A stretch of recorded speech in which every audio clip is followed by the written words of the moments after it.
Welcome. It's time to go to school on Performer, the award-winning MIDI sequencing software from Mark of the Unicorn. Performer's many features include unlimited tracks, 4 editing environments, event list, graphic, notation, and tracks overview. Custom consoles with an unlimited number of sliders and knobs, and the ability to print music notation in either single parts or in score format. Lance Abair has become well known to musicians everywhere through his freelance goes to school video owner's manuals on MIDI instruments such as the Korg M1 and O1 WFD. Now he uses his straight-ahead, non-technical style to help you get more power from this great software sequencer. It's recommended that you have your VCR and television hooked up next to your computer, as Lance walks you through many of the exciting procedures of Mark of the Unicorn's Performer. Hi, my name is Lance Abair, and I'd like to thank you for watching our video manual for Performer. I've been a registered user for 6 years, and I'm excited to have this opportunity to show you how to get the most out of this great program. If you're new at sequencing, don't worry that this video will be full of technobabble and hard to comprehend. I'm a musician, and I've designed this video so that you can learn how to use Performer from a musical standpoint without having to become a computer engineer. Fortunately, Mark of the Unicorn's approach is the same. Performer is a sequencer program designed by musicians for musicians. It's important to note that this video was produced just as Performer version 4.2 is being released, and that I'm using Macintosh System 7.1 software in my computer. Now let's get going.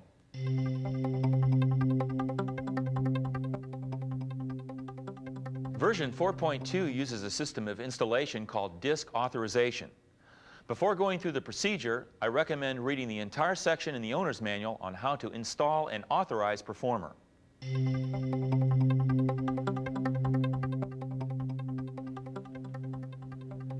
Before installing Performer, you need to disable all CDEVs, which are control panel devices, and extensions.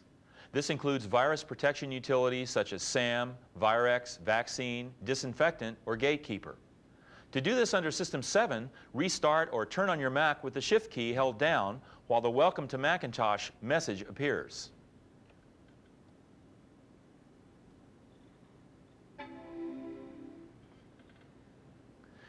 Beneath Welcome to Macintosh, the words Extension Off will appear, and you can let go of the Shift key. Under System 6, you should remove all non-Apple inits and control panel devices from your system folder and then restart your Macintosh. Once the program has been installed and authorized, you can re-enable them.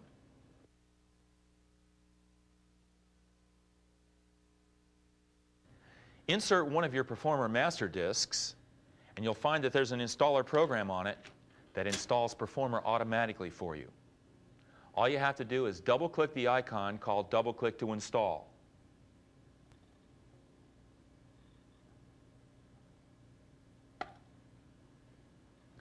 A box opens up reminding you about what I just went over a second ago. Assuming that you've restarted your Mac after disabling CDEVs and extensions, click Continue. Another box pops up with the Performer installer logo.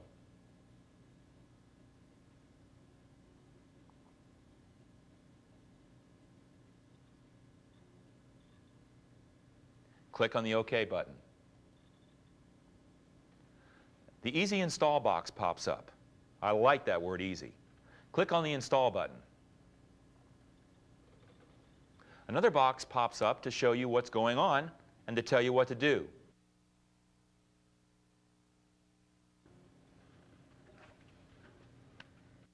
It asks me to please insert disk number 2. I do, and it goes back to work. Now it asks me to insert disk number 3. In goes disk number 3. Back to work. Now I'm asked to insert the Performer master disk. I do, and a box pops up telling me that the installation was successful. At this point, whenever I double-click on Performer to open it, I'll see a box prompting me to insert a master disk. To forego having to use this step each time I open the application, I can use a procedure called hard disk authorization. To authorize our hard disk, hold down the Shift key again and click Restart.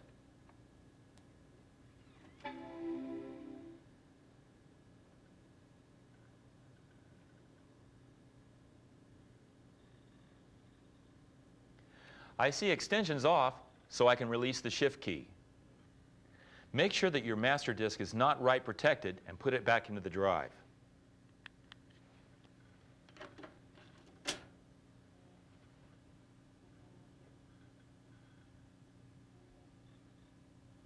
Then double-click the authorizer deauthorizer. A box pops up with an OK button, which I click. Another box appears telling me that I have a remaining authorization count of 1. When I click Authorize, the count on this master disk will become 0. Click Authorize. The next box allows me to select the disk to authorize. Choose your hard drive and click OK. Another box appears saying Authorization is in progress. When the authorization is complete, a box appears showing a remaining authorization count of 0. Click OK. A box appears with a Quit button, which I click. Restart your Mac, and you're ready to go.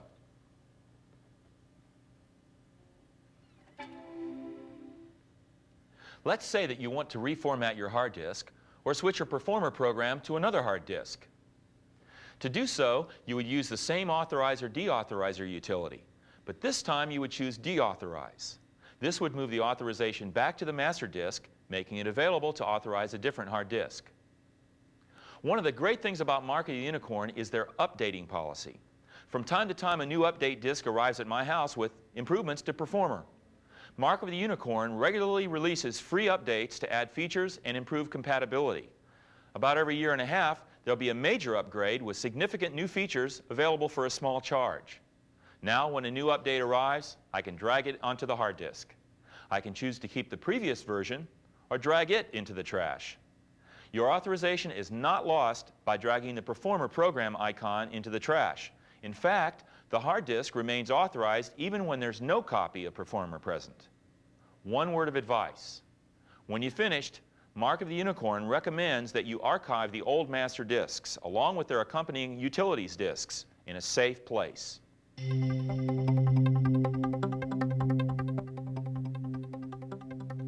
Your MIDI system is a collection of boxes with inputs and outputs that need to be attached to your computer.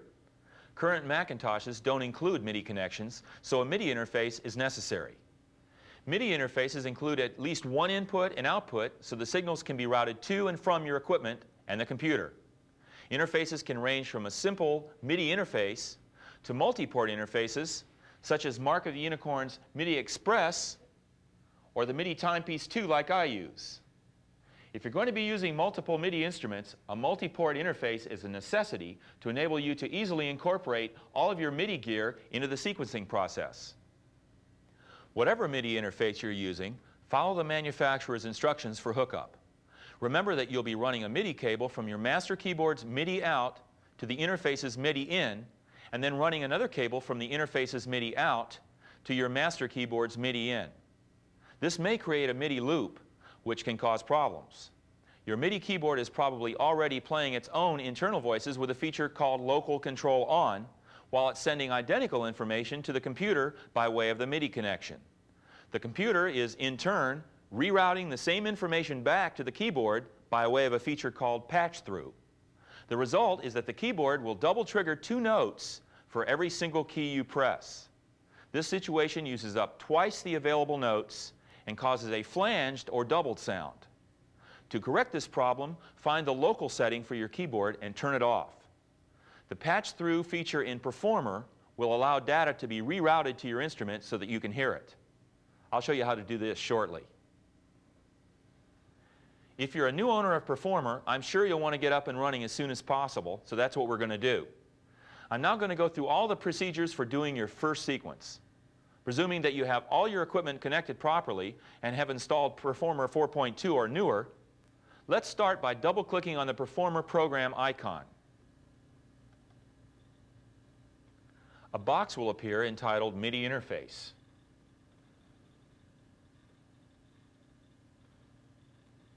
Using this box, we can tell Performer what type of MIDI interface we'll be using, which computer port it'll be connected to, and at what speed Performer will communicate with the interface. In the top section of the box are speed selections. Most regular Macintosh MIDI interfaces run at 1 megahertz. Check with your interface's owner's manual for its recommendation. More comprehensive interfaces, such as Mark of the Unicorn's MIDI timepieces, also have the option of running at fast 1x speed. Here's the rule of thumb to use. Some MIDI instruments have difficulty transferring system-exclusive data at the fast speed. If you're planning on using system-exclusive dumps on a regular basis, or you have a regular MIDI interface or MIDI Express, set your speed to 1 megahertz. If you're using a MIDI timepiece and you don't plan on using system-exclusive dumps, set the speed to fast mode.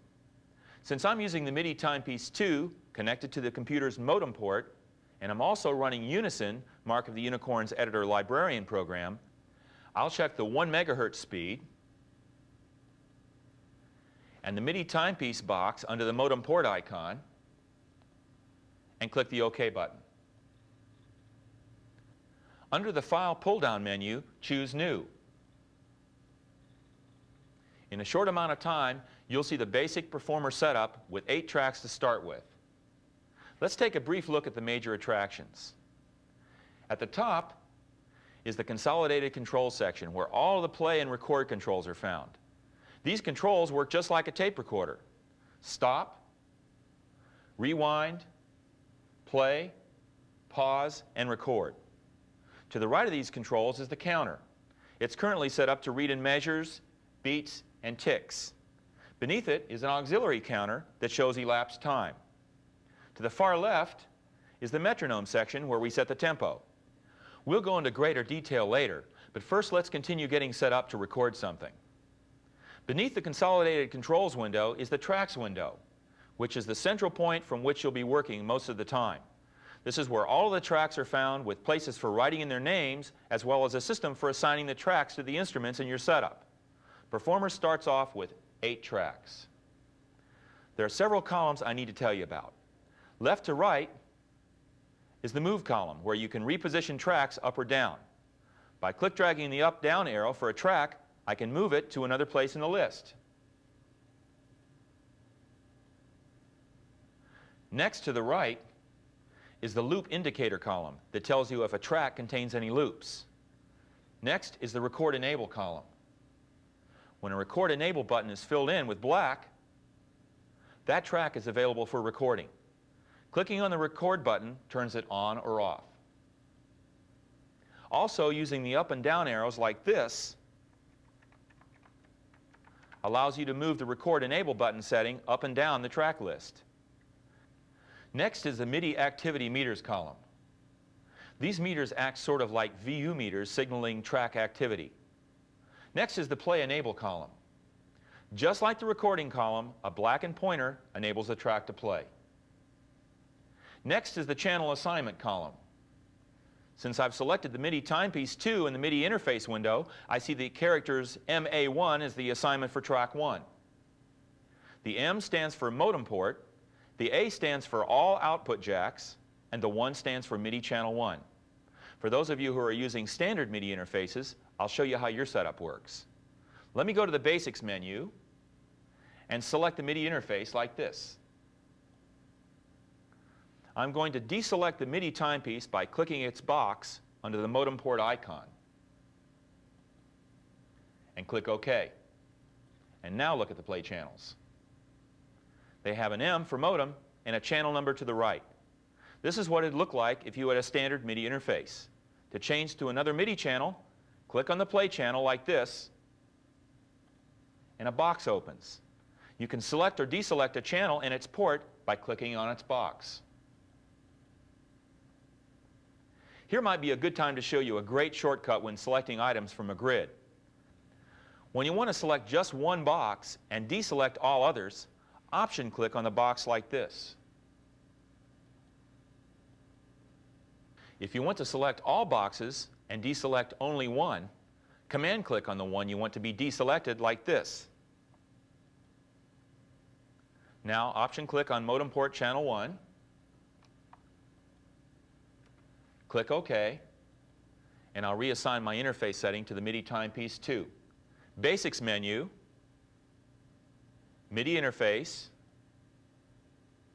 MIDI timepiece, click OK. It's done. To the right is the track name column. Farther to the right is the patch name column. And finally, the comments column. The comments column is helpful for writing yourself notes explaining what was done on a track. When I send sequences to friends, I use this column to give them instructions about the sequence. Let's choose the comments column for track 1 by clicking inside the column to the right of track 1. A comments box opens. I'll type first take and click OK.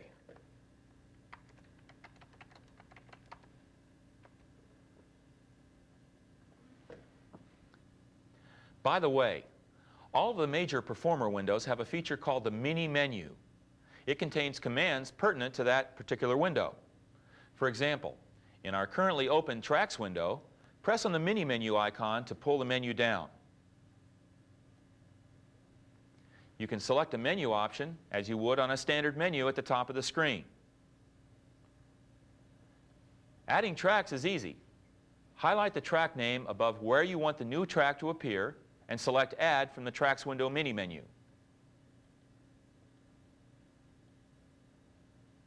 To add multiple tracks, hold down the Option key while selecting Add. A box will appear asking how many tracks. Type in any number. I'll use 4. And click OK. Voila! 4 new tracks. To delete tracks, highlight the desired track names and choose Delete from the mini menu.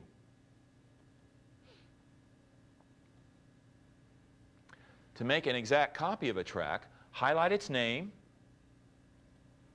and select Duplicate Track from the mini menu. This gives you a new empty track with the same MIDI assignment and comments.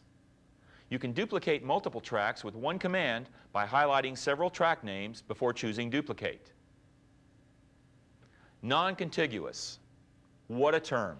I finally know what non-contiguous means. It means not being next to something. If you want to select tracks that are non-contiguous, use the shift-click method. I'll choose track 5, then shift-click on track 7 to skip track 6. To deselect any track, shift-click on its name.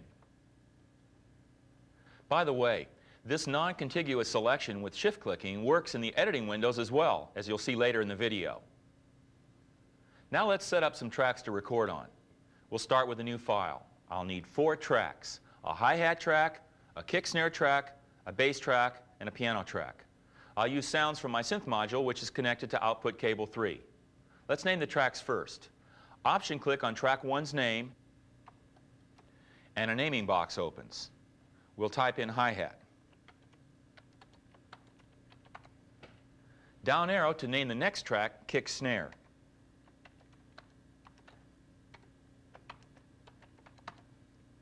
And the next track, piano. And finally, bass. Up and down arrows save time, don't they? Now, hit return to lock in our track names. Let's assign cables and MIDI channels to our tracks. Click on the play channel assignment for the hi-hat track to open its assignment grid. Up and down the left side of the grid are the output cable numbers, and across the top are the MIDI channels.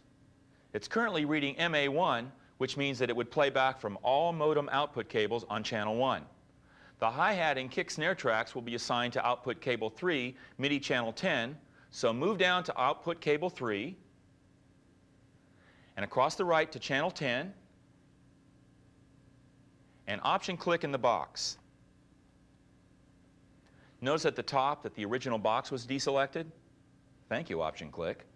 Now, down arrow to the kick-snare track, and option-click on cable 3, channel 10 also. Then down arrow and set the piano track to cable 3, channel 1. And finally, down arrow to the bass track and set it to cable 3, channel 2. Hit return or click OK to lock in our settings. Now click on the record enable button for the hi-hat track and we should be able to hear the drums.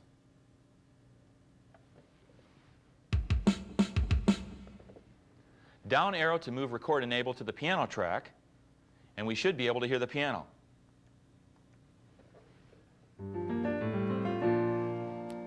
The reason that we can do this is because of a great feature called Patch Through Auto Channelize. Let's up arrow back to the hi-hat track. Click on the Basics pull-down menu and select Patch Through. Notice that Auto Channelize has been selected. This means that no matter what channel your main keyboard is transmitting on, the incoming MIDI data will automatically be recabled and rechannelized to your setting in the Play Channel column for the currently record-enabled track. Now click on the OK button. By the way, remember what I said earlier about making sure that your keyboard local control is set to off? The rule of thumb is local off for the keyboard and patch through auto channelize on in Performer. Moving ahead, we need to first set up a metronome sound to play by. I'm going to show you another great feature. Go up to the Basics menu and select Click and Count Off options. In this new window, we can choose to have the internal speaker of the Mac make the click sound, or we can choose a sound in one of our MIDI instruments to make the click. I prefer a percussion sound in the drum kit of my module to be my click sound. First, I'll click on the MIDI button at the top left. Then go over to the right and choose the correct output cable and channel assignment for the O3R General MIDI drum kit, cable 3 and MIDI channel 10.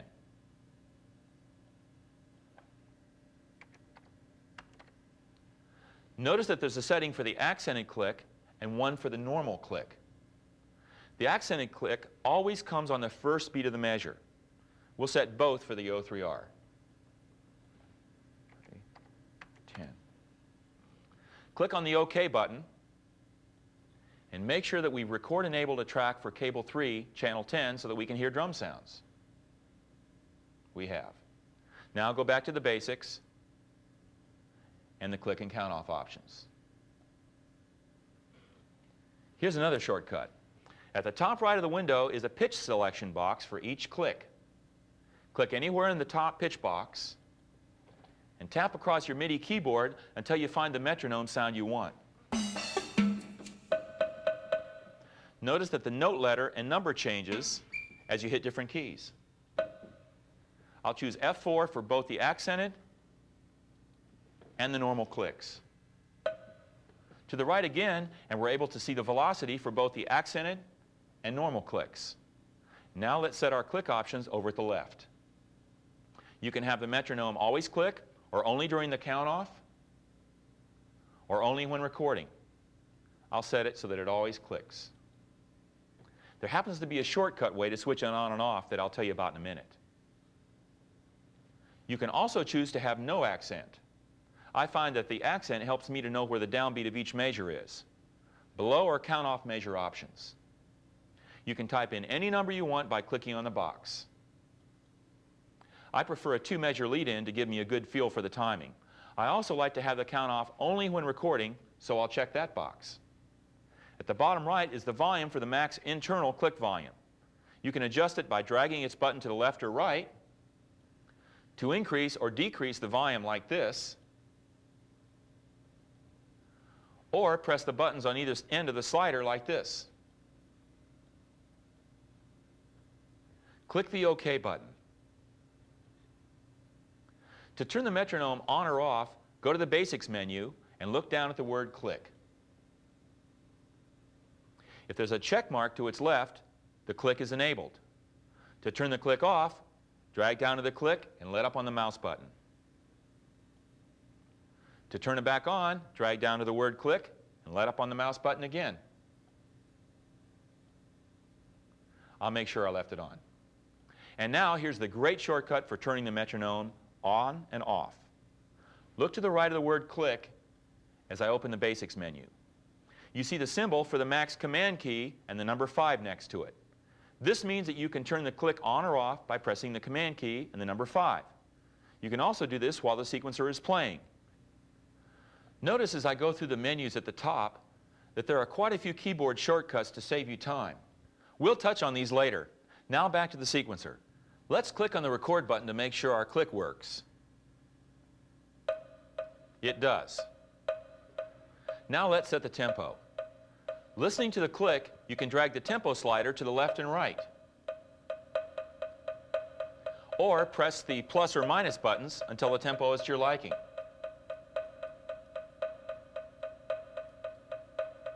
Another way to set the tempo is to click on the tempo value.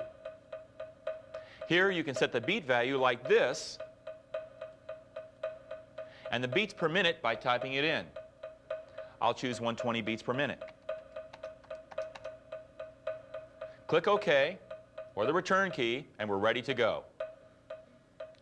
To use the count off, I click the count off button under the transport controls for our 2-measure lead-in. Another shortcut is to double-click on the count off button to directly open the click and count off options dialog box. We'll click on the record enable button for the piano track for our first part. I'll play an 8-bar blues part.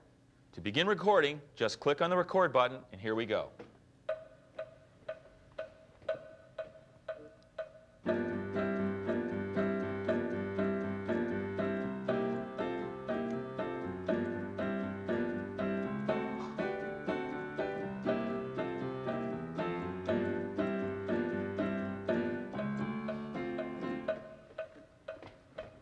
I click on the stop button,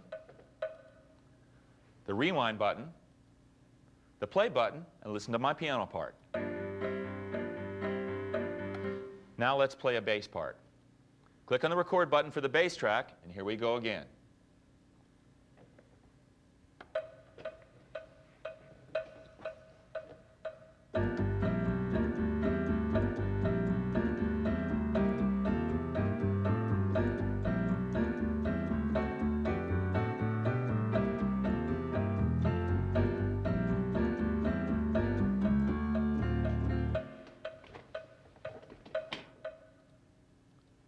When you've finished with each part, click on the stop and rewind buttons to go back to the beginning. To hear what you recorded, click on the play button, just like a tape recorder. Now, all this mousing around can get to be a little too much, so it's time for another shortcut. You can use your computer's numeric keypad to quickly control the main transport functions in the Consolidated Controls panel. The key assignments can be found at the end of the chapter on the Consolidated Controls. By the way, these key assignments will only work if your caps lock key is in the up position. Briefly, here they are. 0 is for stop, 1 is for rewind, 2 is pause, 3 is record, and enter is play. There are several more that we'll get into later. One of the most helpful keypad shortcuts to me is the decimal key, which allows you to set the time in the sequence. It's sort of like an autolocator. To go to a specific point in the song, press the decimal key, and the measure counter is highlighted. I'll choose number 2. Hit the decimal key again, and the beat counter is highlighted. I'll choose 3. Hit the decimal key again, and the tick counter is highlighted. I'll choose 240. Now press the return key to lock it in. Click on Enter to play, and then 0 for stop. That's how easy it is to start at any point of the song. To go back to the beginning of the song, press the 1 key, which activates the rewind button. By the way, the space bar also works as a start and stop key like this. Now would be a great time to demonstrate Performer's Input Quantize feature. Input Quantize works just like the quantization found in drum computers, automatically adjusting the timing of notes as they're being recorded. In the Windows menu, select Input Quantize.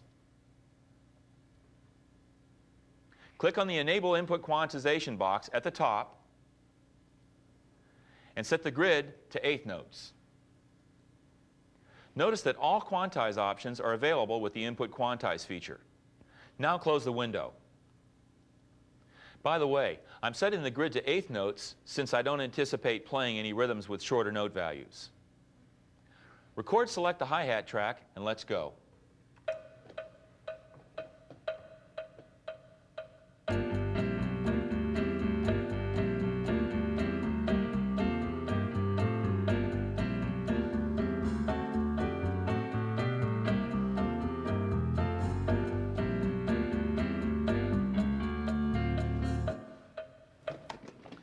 Stop and hit the 1 key to rewind to the beginning.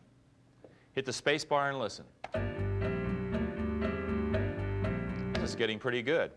Rewind, record ready the kick snare track. Hit button 3 for record.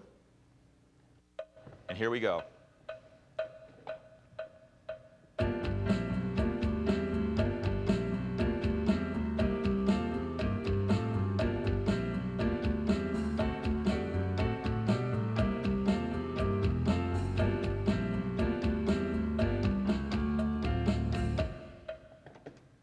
Rewind and play it back. That's all there is to it. Before moving on, let's go back to Input Quantize and disable it.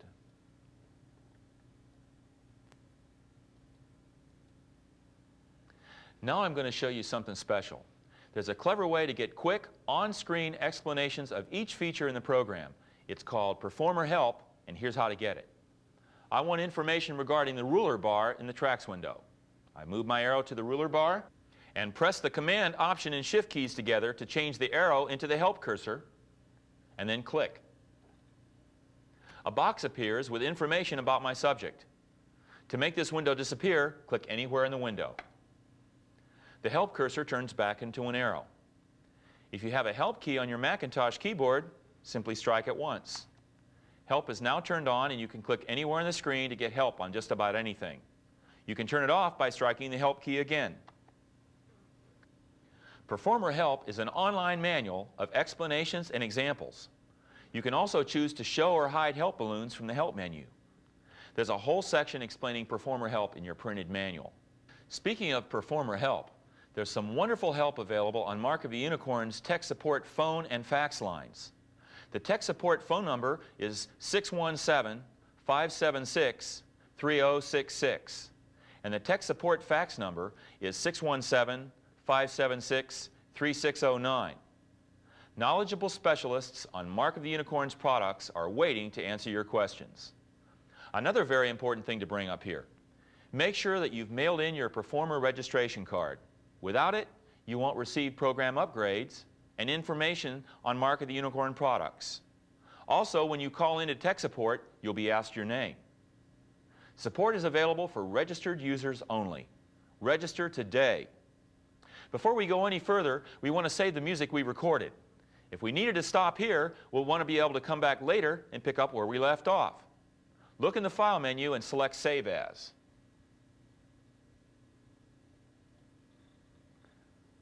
A box pops up with a place to give our file a name. I'll call this first sequence So Far and click on the Save button.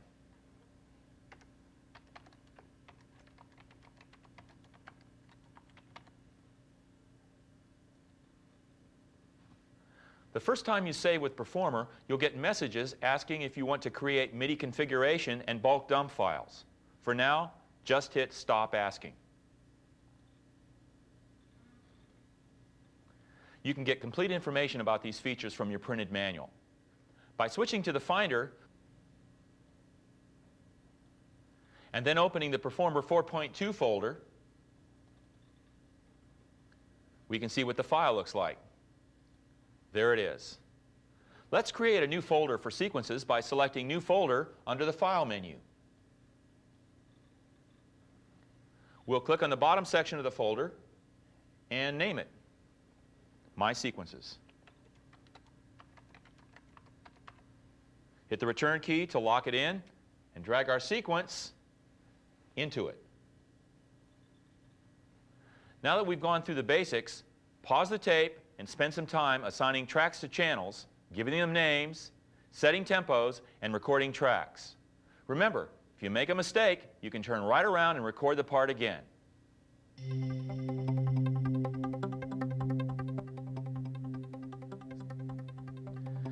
How'd you like to spend 3 hours on a sequence, have a power blackout in your neighborhood, and lose all your work? Save your work frequently. Let's go over some fundamentals of clicking. There's more than one way to click a mouse. Remember our option clicking and command clicking in the playback assignments grid? Go back and review it.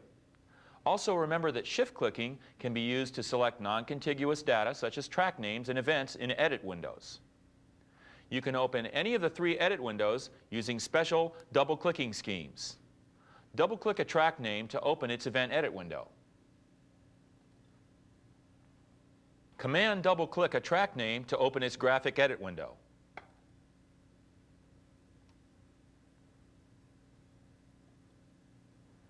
Option Command double-click on a track name to open its notation edit window. You can double-click in any ruler to relocate the main counter to that point.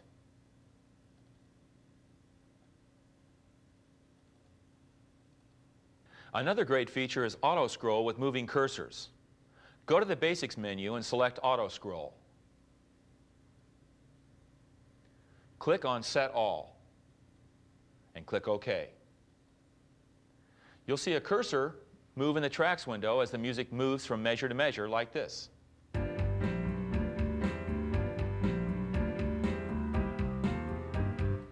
One also moves across the graphic and notation edit windows as music plays.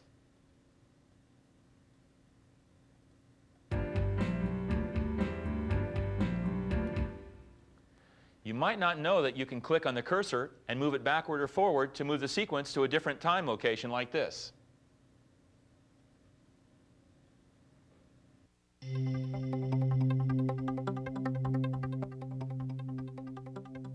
Let's talk about the tracks window.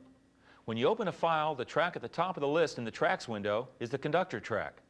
It's here that key, meter, and tempo changes are entered. You can have as many tempo, meter, and key changes as you wish in a sequence. Double-click on the conductor track of a new sequence. If I know that this song will be in the key of G minor, I can insert a key change at the beginning. Why should I do this? So that the notes in the edit windows will show the proper accidental signs, not to mention the output from printing notation. To insert a key change, click on the I or Insert button. Select Key Change. Choose the time location. And tab over to open the key change box. Click on Minor. Click on the left arrow until you see G minor in the box below and click OK. Now type Return to lock it in. Now for a meter change, click I, select Meter, same location, tab over to the meter designation, type 5/4, tab to the right, select the note value per beat, leave it at a quarter note, tab once more, and type Return. To insert a tempo change, click on the I button. Select Tempo Change. Same location. Set the value for the metronome click, and type in 150. And type the return key. By the way, notice that tempo values can be entered to the hundredths of a beat. Now in the metronome tempo window next to the transport controls, click on the auto button so that Performer will respond to our meter and tempo map that we just entered into the conductor track. Now let's close the conductor track event edit window and close our file.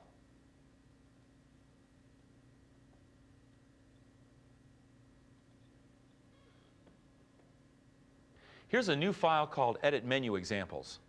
Hit the chunk button and select the loop record chunk. Double-click on its name to open its tracks window. In the title bar of the tracks window is a button with a large S in it. This is the solo button. Start the chunk playing and click on the solo button. Now if I want to hear a track by itself, I can click on its name like this. I can shift-click on track names to solo more than one track.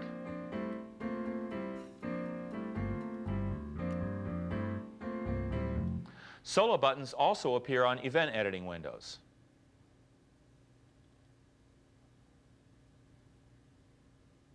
Another great solo feature. What if you wanted to solo a track but still be able to hear the other tracks at a much lower level? Option-click the solo button to select Solo Setup. In the box that appears, click on the box that says Off, and from the many choices, select 50%. This means that tracks that are not being soloed will still be heard, but only at 50% of their velocity. Click OK.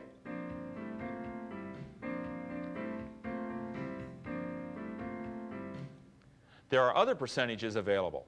Choose the one that suits you best. Using our little loop record sequence, I can show you how to quickly create a console of sliders and knobs for controlling volume and panning. Select a track for each cable and channel in this chunk.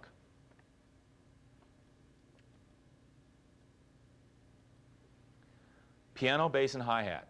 The hi-hat track has the same cable and channel as the kick snare track. Now, in the mini menu, select Create Console. A box pops up with selections available. I'd like to be able to control the volumes and pannings of my tracks. I'll leave the size at small, choose vertical, click volume and pan, and then click OK. Instantly, I have volume and pan controls for each track. Now watch as I play the sequence.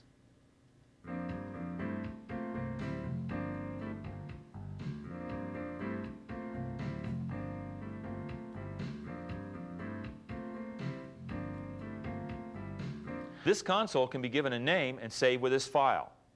Your consoles can be opened from the Windows menu near the bottom of the list. See, there it is.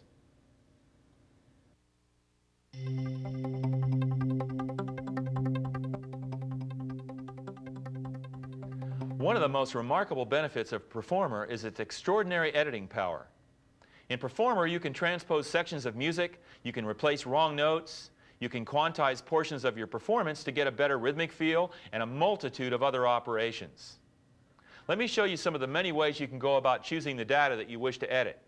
There are 3 separate event editing windows where you can view your MIDI data, in addition to the tracks overview. The first is the event list window. I have a sequence named Eddie's Home, currently open with several tracks recorded. The measure grid at the right is showing one measure at a time. To select one measure of one track, click on it. Double-click on it, and you'll open the event list for this track at this measure. Command double-click, and you'll open the graphic edit window at this measure. Command Option double-click, and you get the notation window. To select multiple measures, click and drag like this.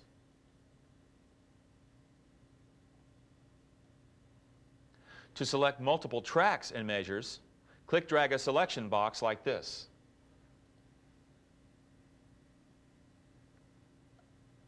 To select a region of measures, drag across the top of the ruler bar.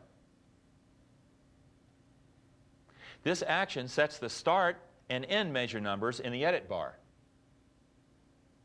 To select tracks, click on their names and they become highlighted. Next is the event list window.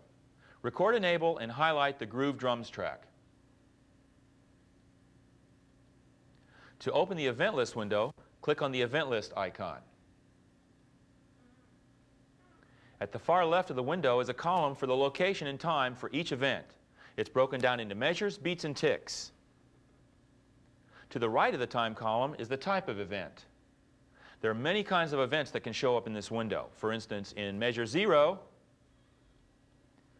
beat 1, and tick 3, we see the icon for a program change with number 9 next to it.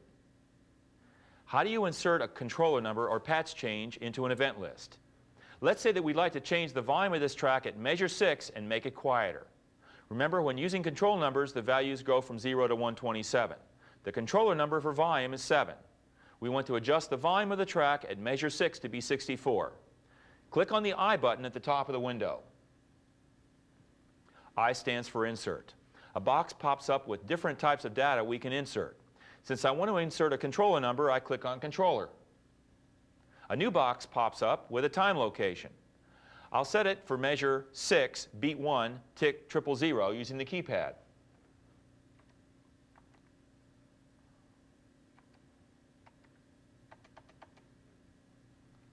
I can move from field to field either with a tab key or with a decimal key, or I could click on the preferred field with a mouse.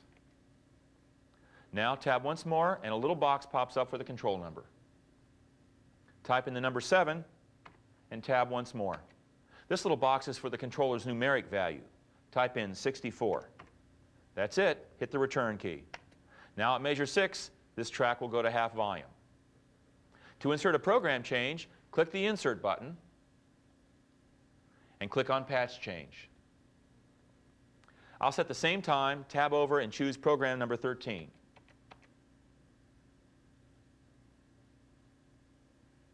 Hit the return key twice, and there's your program change. Let's say that you decided that you didn't want to make a volume change after all, and you want to delete your volume change. Select the volume change event by clicking on it,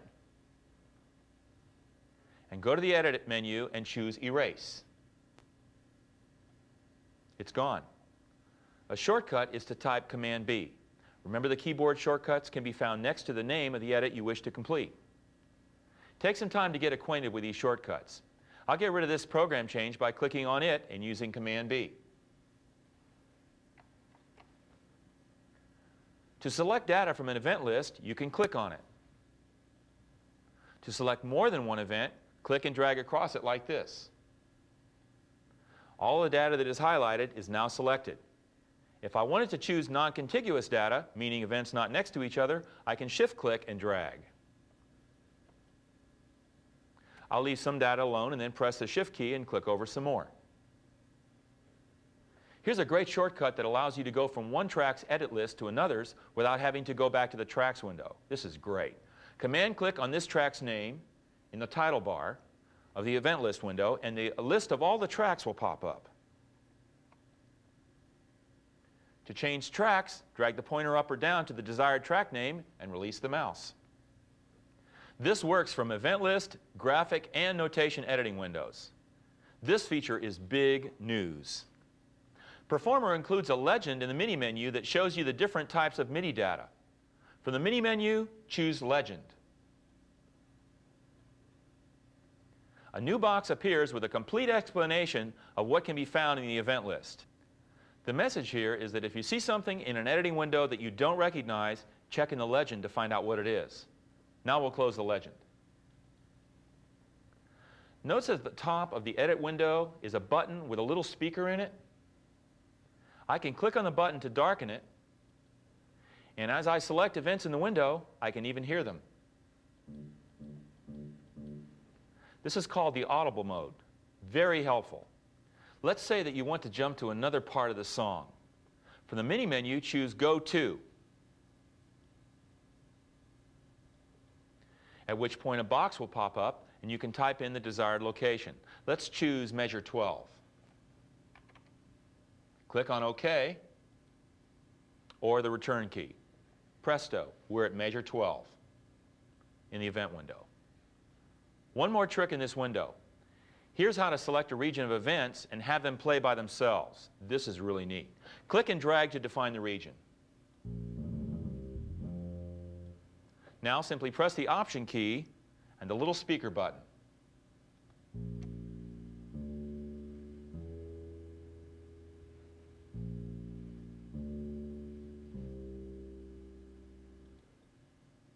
It'll stop playing at the end of the selected region. Now let's close our event list window,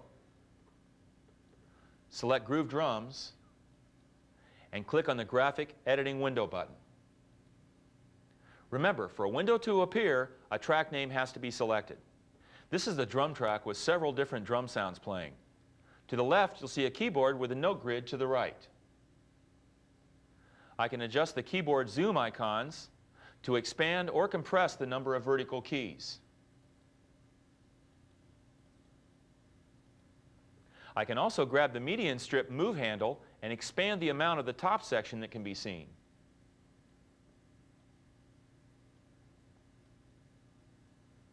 At the top of the grid are the measure numbers.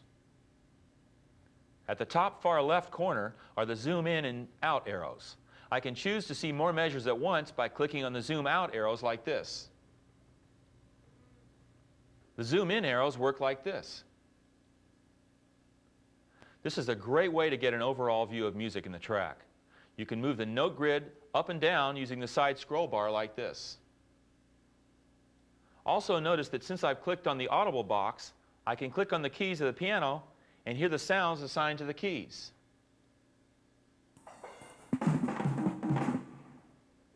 Underneath the keyboard and note grid is a section reserved for controller data and velocity and aftertouch data.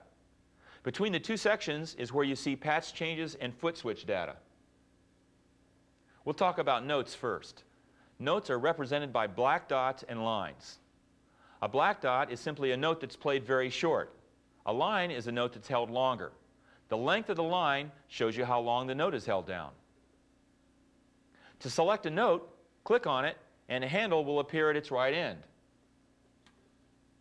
You can see all the details about this note in the event information box. At this point, you can move it to another note's location. In other words, transpose the one note. Watch.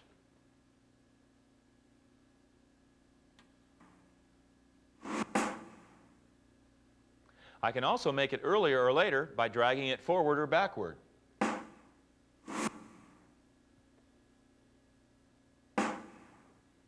This gets a little touchy because it's easy to accidentally move a note up or down while trying to only drag it forward or backward. There's a great shortcut to prevent moving notes in unwanted directions. You can use the Shift key to constrain the motion of the note either up or down or left and right. Let's say that I want to select a note and move it up, but not to the side. I first click on the note like this. Then, while holding the mouse button down, press the Shift key. At this point, if the first movement I make is vertical, then it'll be impossible to accidentally go horizontal. The opposite is also true. By the way, after I've moved it and I decide I want it to go back exactly to where it was before, I can go to the Edit menu and select Undo Drag. Another hot tip specific to the graphic edit window. If I wanted to select all events of one particular note in the whole song, I can double-click on that note on the keyboard like this. You now see a handle on each event for that note. Probably the number one use for this shortcut is to change one drum sound for another. Let's say that I wanted to change all of these side stick snare note events to a regular snare sound from another key. I can now click on just one of the notes, hold down the Shift key to prevent going sideways, and I can drag it up or down until I hear the drum sound I prefer. Check this out.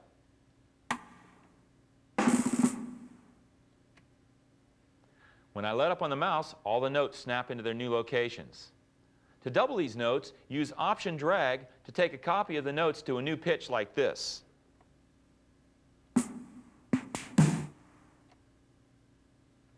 Now your drum sound is doubled. The bottom section of this window is for displaying continuous data. Here, continuous data can be selected and reshaped. It can be added and removed. I'll show you some examples of this later. Close this window and we'll record Enable and Option Command click on the Digi piano track to open its notation edit window.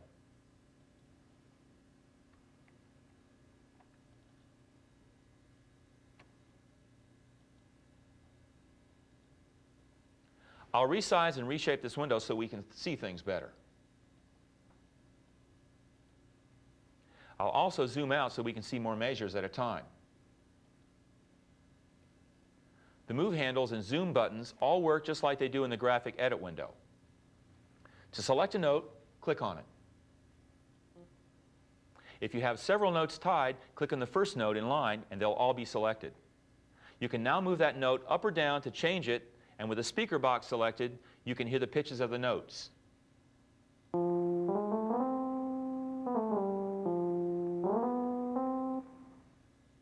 Along the median strip, you'll see program changes and controller numbers.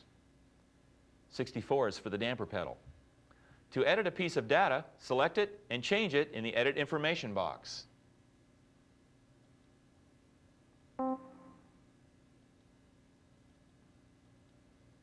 Also, to aid in distinguishing pitches, you can transpose the display of notes with the octave up and down buttons like this.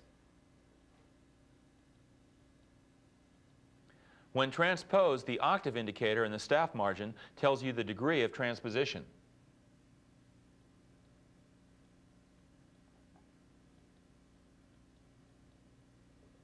They don't sound any different, but it's easier to tell what they are. To select all data within a region, drag select the region in the time ruler, and all data beneath it will be highlighted and available for editing. This data could then be transposed, quantized, or whatever. This window is handy for those who like to view their notes on the grand staff. Also, to select several notes, use a selection box like this.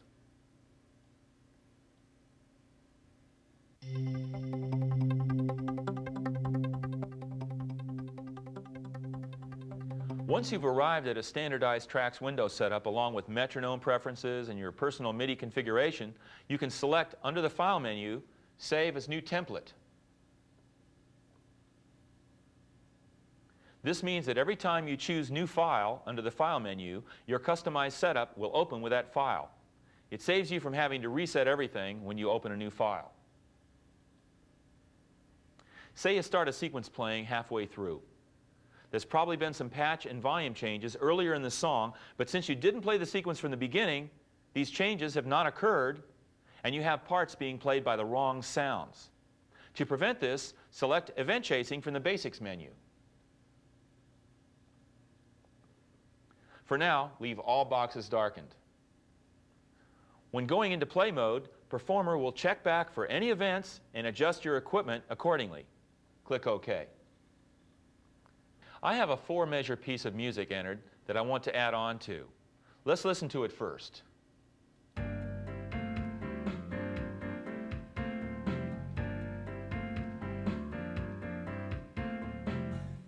I'll call this first segment the intro. In fact, let's introduce you to the markers window to show you how it works. Under the window menu, select Markers. Up pops the Markers window. It's here that you can show the organization of your composition or identify certain hit points during the sequence. We know that measure 1 through measure 4 is the intro, so make sure that the main counter is showing measure 1, beat 1, tick 000. Click on the mini menu in the Markers window and select Add. It instantly adds a marker at the location you chose in the main counter. Now we'll give it a name. Double-click on Marker 1 and type in Intro. Hit Return and your first marker is selected. Now, move the Markers window out of the way, and let's add to our song by recording a verse using the Auto Record feature. Click on the Auto Record button to open the Auto Record bar directly beneath it. You can select the start point and end point right down to the tick. Most of us record our music a section at a time. You might start out with a chorus, then a verse, and then add an intro later. You'll need to start recording at various measures and time locations to avoid erasing what you've already created.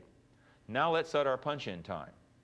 Just in case I play my first note slightly ahead of measure 5, I'm going to set my punch-in location to measure 4, beat 4, and tick 450.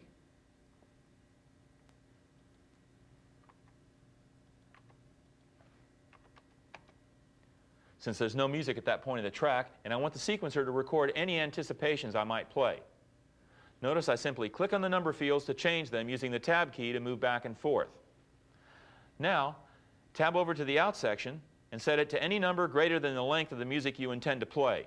I'll set it to measure 13.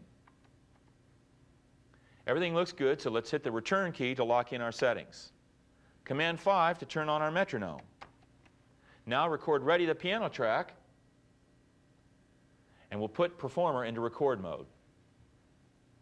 We'll start out at the beginning of the track But the piano track will not go into record until the beginning of measure 5. In fact, you'll notice that the record button on the screen will show up as gray until measure 5, at which time it'll turn black. Here we go with our first verse.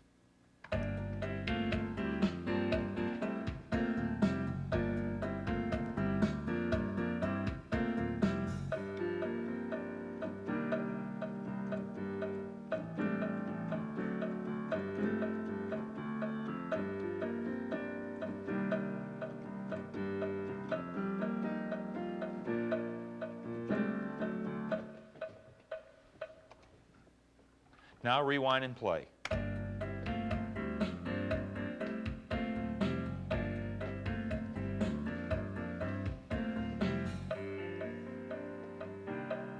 So there you go. To save time, I've gone ahead and played in the other parts. So here's the next section starting at measure 5.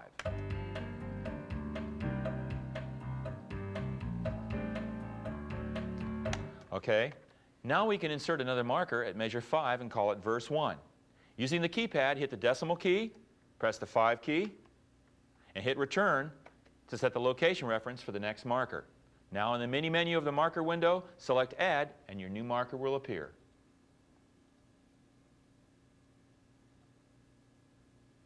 Double-click on the name, type in verse 1, and hit the return key.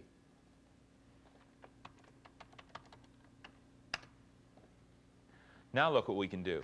If I want to jump from section to section in a song, I can use my markers window for an autolocator. By clicking at different marker locations, you'll notice the measures counter at the top is reset to those locations. This is a very helpful shortcut. One more thing with auto recording. If you find that you've made a mistake in the middle of a track, you can set a record in and record out point so that you can go back and replace just the bad section.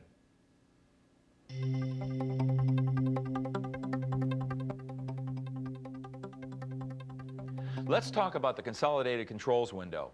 We've been working with it since the beginning. It's the window that contains the main transport controls, the main counter display, metronome and tempo controls, as well as buttons that serve as shortcuts for accessing performer functions. Starting at the left is where the current meter is displayed, followed by the current beat value. Click on the beat value to open up a dialog box. You can change the beat value by clicking on the desired note value like this. You can even use a dotted value in addition to the note value. Next to the beat value is the tempo. Tempo values can be typed in here. We're currently showing a tempo of 120 beats per minute with a quarter note getting 1 beat. Click OK. Under the tempo is the tempo slider. You can move it by clicking on the little arrows at either end or by click dragging the button on the slider. To the right are the designations for how the tempo is being controlled.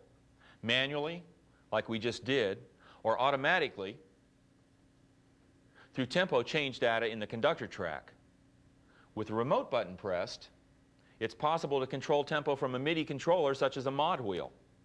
Double-click on remote and you'll see our options. Now close by clicking OK. Underneath the tempo section are 5 button selections. The first opens the chunks window. There's a whole section devoted to chunks in this video.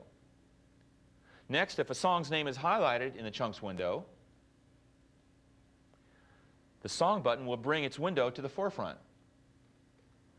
Next is the custom consoles window, where you can open up a window into which you can build a custom console made up of an unlimited number of sliders, buttons, and knobs, which you can use to control your music.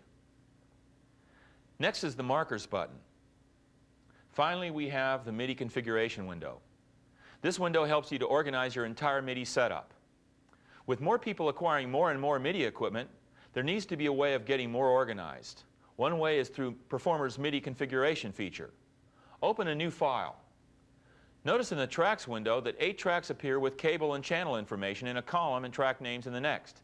Wouldn't it be helpful to see your MIDI instrument names and MIDI channels in a column and the actual patch names in the patch column? This can be done through Performer's MIDI configuration feature. Let's select MIDI configuration. A window will appear showing the names of the instruments that I'm currently using. These are showing automatically because I use Mark of the Unicorn's Unison patch editor to control my setup.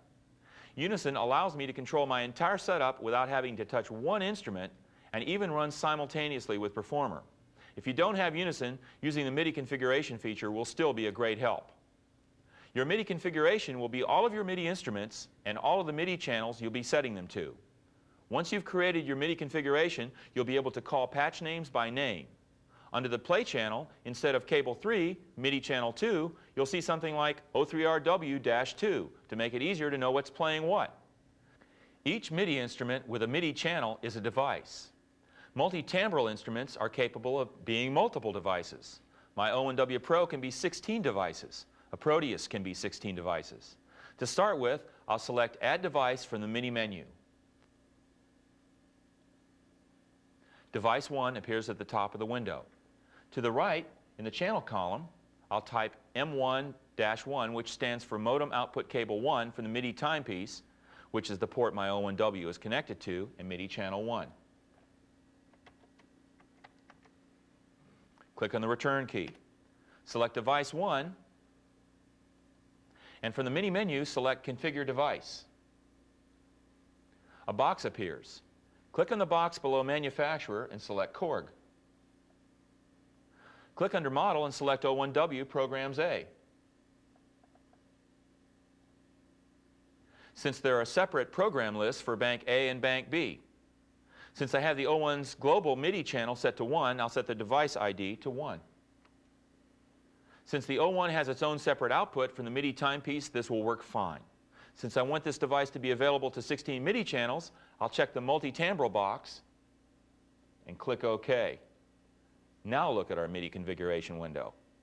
Performer has created 16 O1W Bank A devices, one for each MIDI channel. The cable and channel assignments have also been set for me. 16 channels coming out of cable 1. To the right, under Default Patch, I can click and a patch list for Bank A appears. If I wanted the 16-foot piano, program number 1, to be a default patch for MIDI channel 1, every time I open a new song, I could click on the patch name and in the MIDI menu, select Set Default Patch. Close the window. Go to track 1 of the sequence and option-click on MA1, which will change it to my list of devices, where I can choose my O1W Bank A program list on channel 1 by selecting it with my mouse.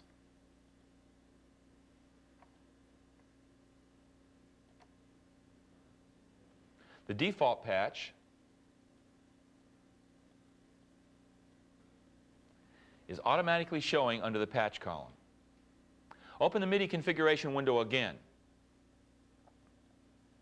Highlight the last Bank A device. Now, if I wanted to insert a program change on track 1, I could double-click on the name track 1 and open the event list for this track. Press the I button to insert an event. A window pops up asking what type of event, and I'll choose Patch Change. I want this patch change to occur at measure 1, beat 1, tick 000, so I'll tab through them.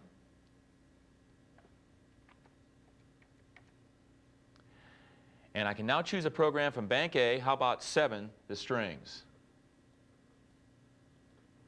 Click OK, and then click on the return key to lock it in. For some fun, hit the play button and watch the patch name change for track 1 in the patch column as the patch change occurs on beat 1.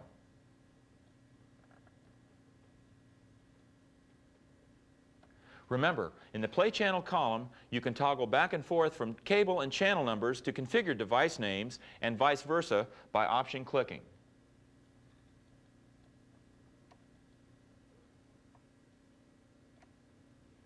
You can have devices for every MIDI channel of every instrument in your setup.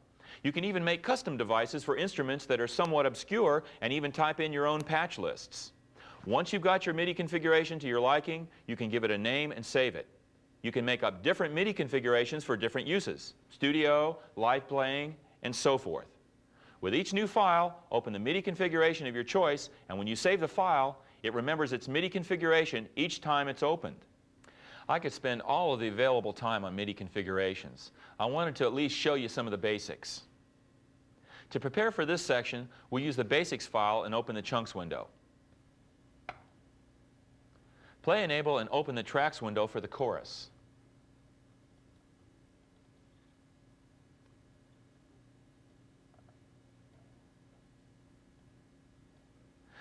There are 3 memory buttons that all function along with the memory bar directly beneath. Hit the first button, the Auto Stop button. The memory bar appears below. Select measure 5 to be the stop measure. Now play the chorus chunk.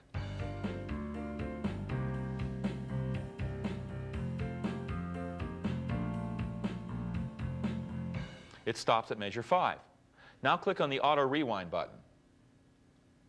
Rewind to measure 1, play it again and watch the counter.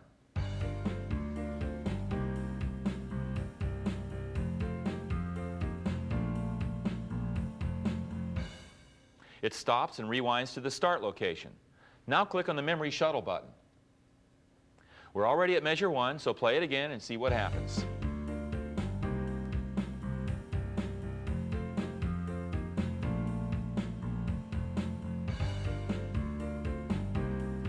This can be a handy feature when you want to practice a part over and over again. This is not a looping, but more like a combination of stop, rewind, and play. Play Enable and double-click on the linear sequence chunk.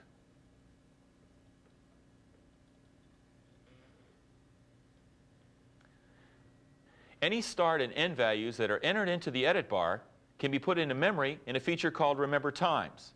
For instance, I'll click drag in the top of the ruler bar from measure 4 to measure 9 to set the edit bar. See, the edit bar is set from 4 to 9. In the Basics menu, I can select Remember Times, or as you can see, use Command R. This will load the edit bar parameters into Remember Times. Now, if I need to use these values from time to time, they're accessible. In my memory bar, all I have to do is click on the word memory, and the start and stop times will be changed to the Remember Times values. Even if I change the edit bar like this, I can reset it to the Remember Time settings by clicking on Edit once. This is a very helpful feature. We've gone over the main transport controls except for the skip backward and forward buttons that enable you to play enable the next or previous chunk in the chunks window. Inside the chunks window, watch the play enable selection change as I click on the skip buttons.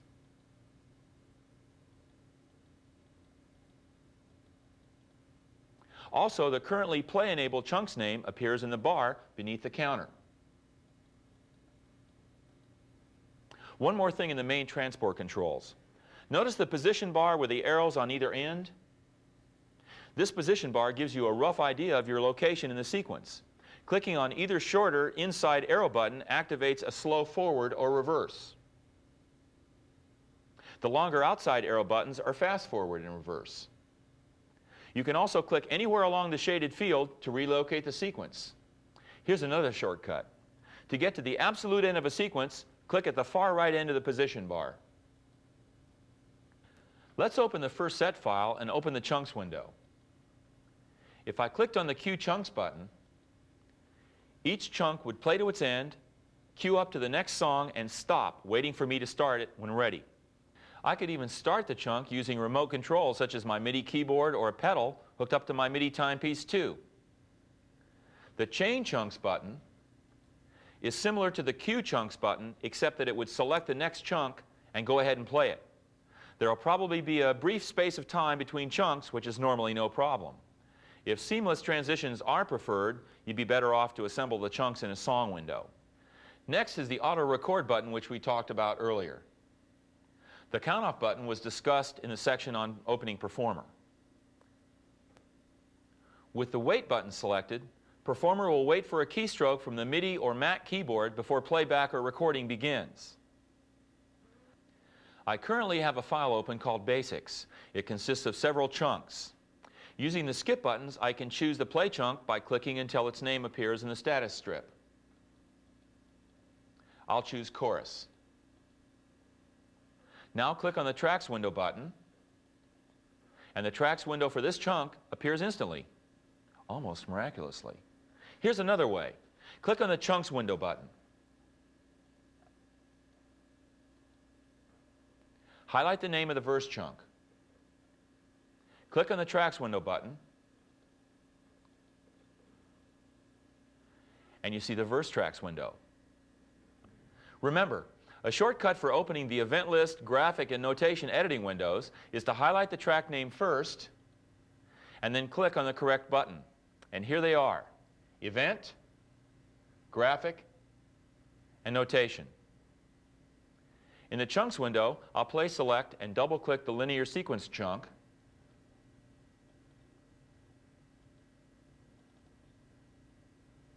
to open its Tracks window. Click on the Markers button. Let's say that we'd like to have the intro loop over and over from measure 2 to the beginning of measure 6. Make sure that the desired numbers are entered into the edit bar, select the tracks you want looped, in this case all, and click on the Loops button.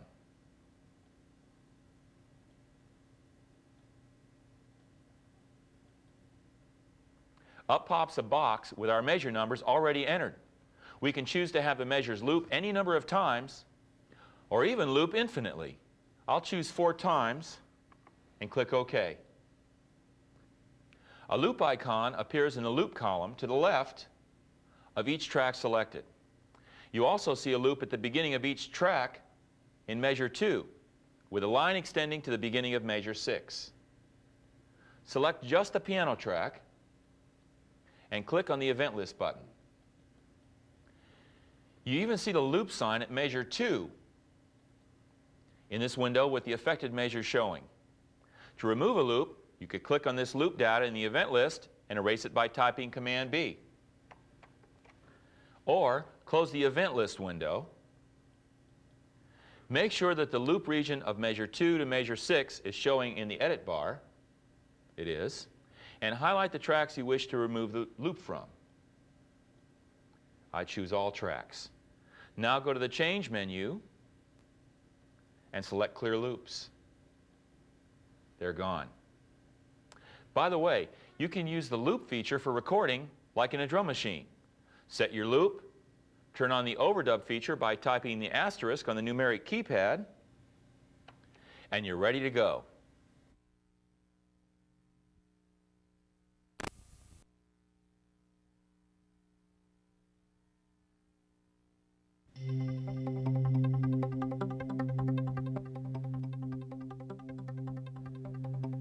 The Region menu gives you control over many advanced functions such as transposing, quantizing, and so forth. I'll go through the categories one at a time. The first is transpose. One thing that I must shine a spotlight on. Every modification or edit done in Performer can be done while recording or playing back. You don't have to stop to make a change. You can even hear the change as the music plays. Let's transpose the music in our little 4-measure loop chunk. I'll do all this while the chunk is playing. We don't want to transpose the drum since it would select other percussion sounds. Let's just select the piano and bass track. Next, since I want to transpose the entire length of the tracks, I'll double-click on the word Edit in the Edit bar to make sure that the full length is available. In the Region menu, select Transpose. A dialog box pops up with several options. I want to transpose these parts upwards by 2 scale degrees, so I could choose Interval and move to the From box. This box is a great idea since you can use it a couple of different ways. One, I could type in the note's letter and number, for instance G3, or I could just hit the key on the keyboard like this. Then I could tab over to the 2 box and play an A3. An interesting point about these boxes, since in this case we're only talking about intervals, I can just as easily set it from C3 to D3, which is an interval of 2 half steps, and get the same results.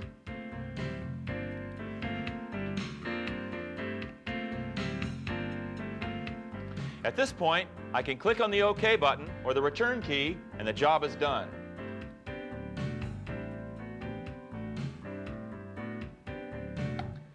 Transpositions can be undone, so let's reset the sequence to the original key in the Edit window by selecting Undo Transpose or typing Command Z.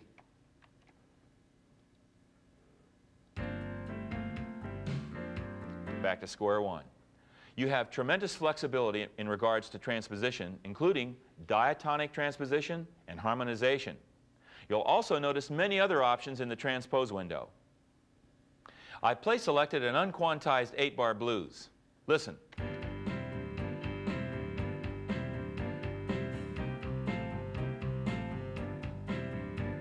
This track needs some help. The performance is sloppy. Why? Since we are human beings, we are imperfect. The accuracy of our timing isn't always what we want it to be. That's why quantize was invented. Quantize means error correcting for time. If I feel that a part I played into the sequencer is a little too sloppy for my tastes, I can quantize it to tighten it up. For instance, let's say that the shortest note value I played was 16th notes. I could choose all of a track or a section of a track and have every note I played adjusted for timing to the nearest 16th note to make it sound more rhythmically accurate. I can even quantize several tracks at one time. Let's demonstrate. First, we have to decide what part of our performance needs to be quantized. I can tell you that the drums definitely need it, so let's select them first. I'll quantize the hi-hat and the kick snare track at the same time, so I'll highlight them both. Now we have to tell Performer which measures to quantize. We do this in the edit bar near the top of the tracks window. The edit bar is one of the most important places on your monitor screen. Burn this into your memory. Using the edit bar is one of the best ways to choose the beginning and ending points for your edits. I want to quantize the entire length of both drum tracks, so I need to set the edit bar settings for the entire length of the track. I can do this by double-clicking on the word edit in the edit bar. Now we've highlighted the hi-hat and kick snare tracks, selected the region of measures to be quantized, and now it's time to quantize. Click on the region menu at the top and select Quantize. A dialog box appears. Very important. Sometimes you might try to open the Quantize dialog box and nothing happens. Usually the reason is that you failed to first select and highlight a track name. Now back to the dialog box. The first question is what to quantize. We want to quantize just the attacks. The attacks box is already selected. Since we're working with drums, the releases and durations of the notes are not important. Next, we come to the grid where note values are selected. When quantizing a section of music, you should select the shortest note value found in that section. In this case, the shortest note value is 8th notes, so I'll click on the 8th note value to select it. Below is the tuplet box. This is for quantizing for triplets. In this box, you can select any type of tuplet you choose by typing in the number values. Any combination is possible. Next is the offset grid. This grid can be used to have the selected data shifted forward or backward by ticks to, for instance, cause a snare drum part to be played slightly ahead or behind the beat. Next is swing. This part doesn't swing, but I'll show you an example later. Next are the options. First is sensitivity. I recommend that you read the section in the manual dealing with quantized sensitivity and experiment on your own. When I use it, I generally set it at about 85%. Here's another way to preserve the human character of your performance. When none of the options are chosen, quantization defaults to 100% sensitivity and 100% strength. 100% strength means that any quantized notes will be brought back to the proper grid all the way. This can leave your performance with a stiff and mechanical feel. Instead of 100% strength, you could try a smaller percentage, which would mean that notes would be moved closer to the grid, but not all the way. There's a great example of this in the owner's manual in the Regional Commands 1 chapter under Quantizing Strength. I usually set mine to around 85%. I'm going to quantize the drum tracks to 8th notes and not select any of the other options. This will be a full 100% stiff quantize. Now, with everything set, click the OK button. Now play the sequence.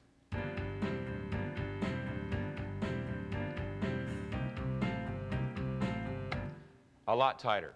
Just for kicks, let's quantize the bass too. Click on the bass track and open up the quantize feature.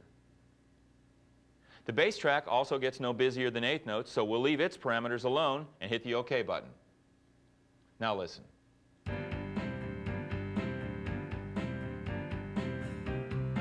A lot closer. A good rule of thumb is to quantize a bass part similarly to the drum part, not necessarily with regard to note values, but more in the areas of strength and sensitivity. And now for an area that a lot of people have questions about. Swing. I'll take our little 8-bar blues and select all 4 tracks. Type in Command 0 to open up the quantize window. Swing takes every other grid point and delays it to give a shuffled feel to the beat. In other words, if we were using an eighth note grid, every other eighth note would be delayed. 100% is for a regular swing feel. Instead of spouting out numbers, let me demonstrate. Select swing and type in 100%. Now click the OK button. Let's listen to the result.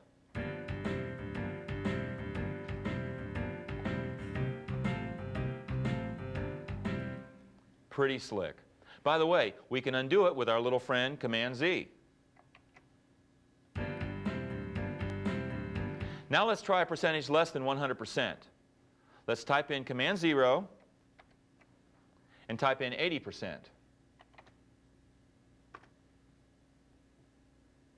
Click OK. Notice that it's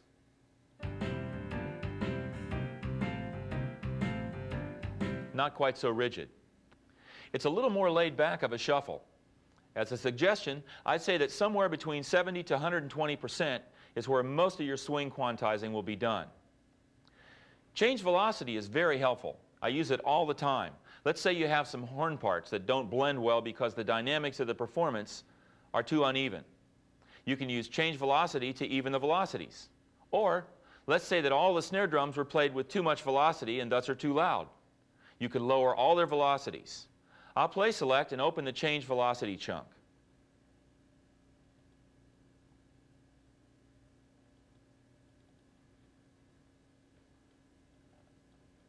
Go to the tracks window, click on the solo button. Now play select and highlight the kick snare track.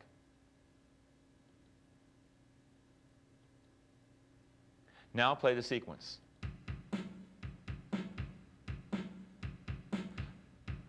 Notice the relative levels of the kick drum and snare drum. Open the event list for this track and notice the velocities. Let's take another look at this track in the graphic editing window. Here's another way to open editing window. From the mini menu of the edit list, move down and select graphic editing. Double click on the key for the snare drum to select all snare events. Notice that all events to the right of E1 now have little handles which signify that they've been selected. Now choose Change Velocity from the Region menu. Look at all our options. I can choose to set all events to a particular velocity. I could add a value to all velocities. I could change all selected velocities to a percentage of their present value. I could limit them to a bottom and a top velocity. I could randomize velocities up and down by a selected value. And using the emphasis box, weigh the velocity shift in either direction. Or I could take all events and change them from one velocity to another. I'll choose a couple of everyday type examples. Say that we want to make the snare drum quieter. Let's lower all snare velocities to 25% of their present value. Click OK and listen to the track.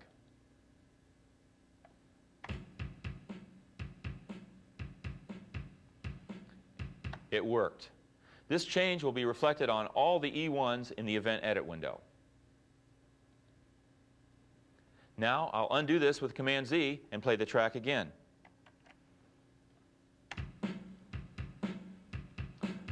The velocities are back up again. Now check out this unevenly played piano track.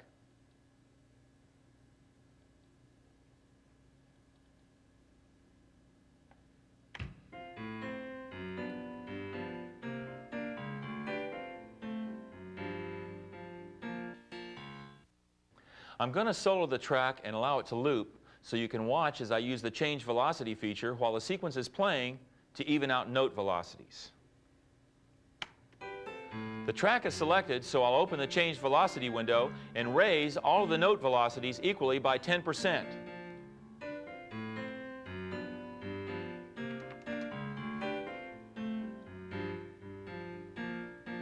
And then limit the bottom velocity range to 90.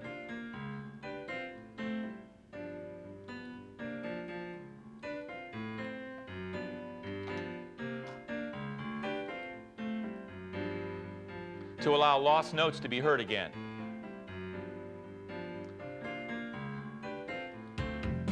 Turning the solo off, the piano is now more easily picked out of the track. The message here is that you can use the change velocity feature of Performer to adjust the dynamics of your music as it plays. Remember also that the change velocity feature is undoable, so feel free to experiment. Undoing an edit is possible only until something new has been done in the sequence.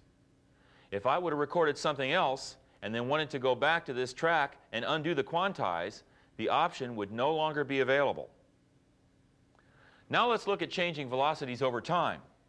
Here's a chunk into which I've recorded a drum roll of 30-second notes. I want to create a sforzando effect, so I want the first two events to be full velocity.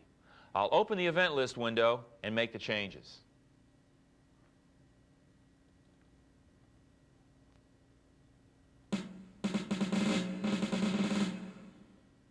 Leaving the first two events alone, I selected the rest of the drum roll with a click drag, and now I'll select Change Velocity from the Region menu. Then I'll select Change Smoothly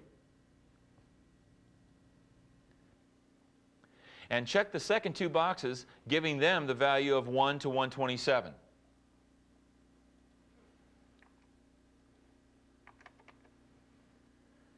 And I'll experiment with a curve of 50 and click on the OK button. Now play the track.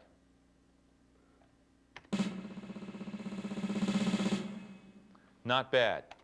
Let's undo the change, reselect the region, call up Change Velocity again, and this time try a curvature of 70.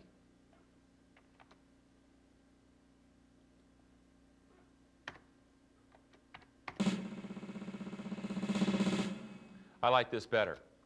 Another way to perform this task would be to reshape the velocity data in the continuous data grid at the bottom of the graphic edit window. There's an example of this a little later in the video. The split notes command lets you selectively cut or copy notes in the selected region. You can choose the notes based upon their pitch, velocity, or duration. This is useful when wanting to double a melody line, separate the left and right hand parts in a piano track, or separate specific notes from tracks. Let's say that someone gave you a sequence on a disc where all the drums were on one track and you wanted to separate them and put them on separate tracks. You'd first add the appropriate tracks in preparation. I've done that already. I'll start by record enabling and opening the event list edit window of my drum track. Make sure the speaker is on in the top of the window. Let's listen to the first drum sound. F sharp, a closed hi-hat. We want to take out all closed hi-hats from the track and place them in their own track. First, let's set the region. In the track's time ruler, drag over the first 4 measures. That'll set the edit bar times.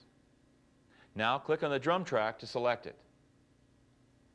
Next, in the region menu, choose Split Notes. We'll choose Cut at the top to remove them from the track. Then we'll select Notes Between and using the keyboard controller, tap F sharp 1. Tab to the next box and hit the note again. We've chosen to cut only the note of F sharp 1 from the track from measures 1 through 4. Click on OK. Now we'll paste our hi-hats into their new track. No need to change the edit bar, the measures will be the same. Click on the hi-hat track name. Under the edit menu, choose Paste, or you could type Command V. Now double-click on the hi-hat track. Here are your F sharp 1s. You can create controller data under the region menu, but it's more fun to draw it in the graphic or notation edit windows.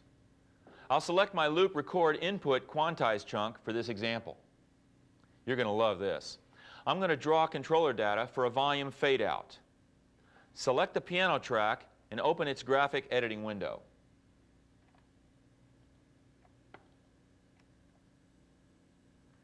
Resize the continuous data grid below.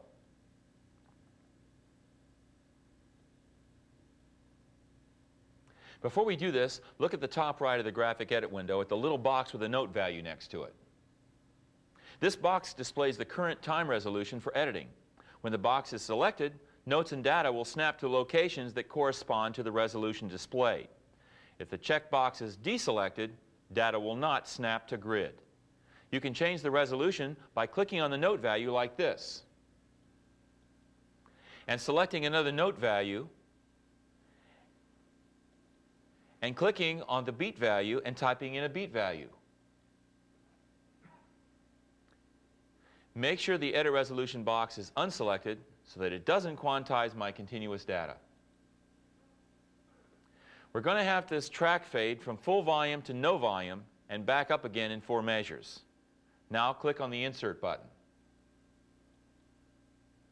Choose Controller. Now choose number 7 for volume. The cursor arrow becomes a crosshair. While holding down the Option key, click the crosshair at the desired starting point like this, and drag the line to the end of the section you want to affect, and then let up on the mouse button. Notice there's a handle at both ends and one in the middle. You can click on the handle and reshape the line like this.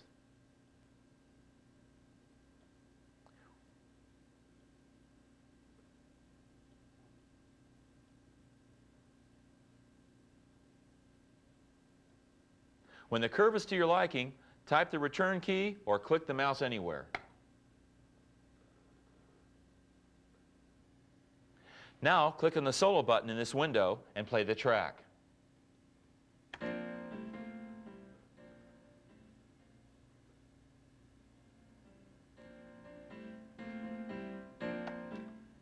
Very easy and very effective. This can also be undone with Command Z to try another curve.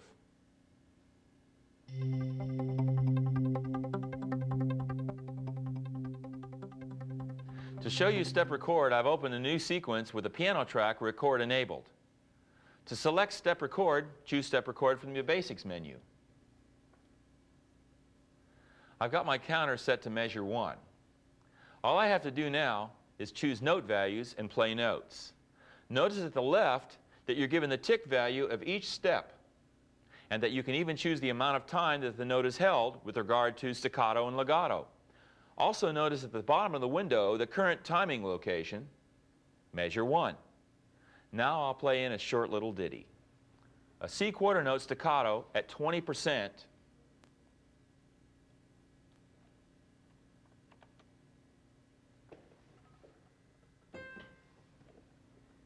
Select an 8th note value and click on the tuplet box for 3 in the time of 2 and play a triplet. Tuplet off for a couple of quarter notes. The first with 100% and the second with 20%.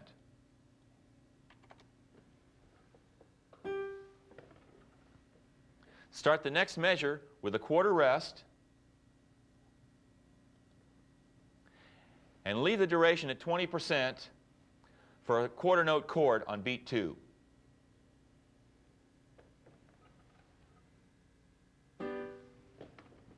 Now for the half note on beat 3, reset the duration to 100%.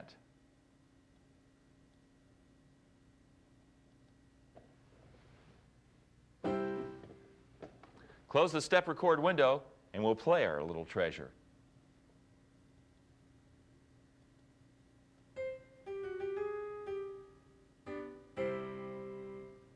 There you have it. Here's one more example of step recording something that is normally technically difficult, a drum roll. I'll turn off the piano track and record enable track 2.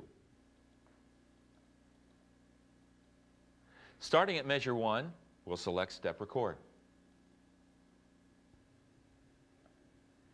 30-second notes are good for open single-stroke rolls, and I'll set the duration at 20%.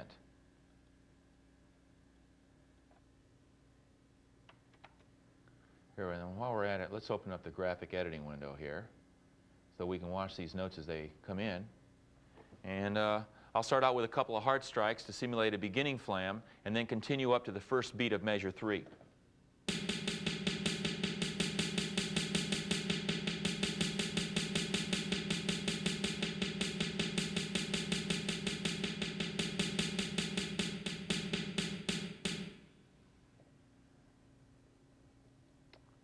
Okay, now close the step record window and let's listen.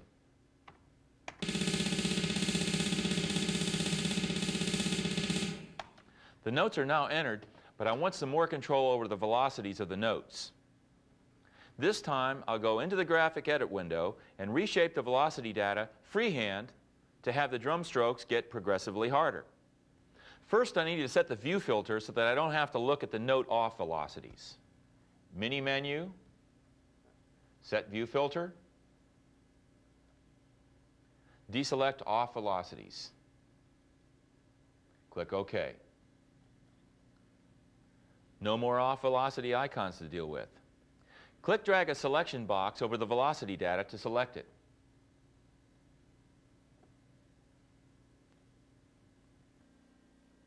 To reshape our velocity data freehand instead of with a line tool, click on the reshape button to create a crosshair.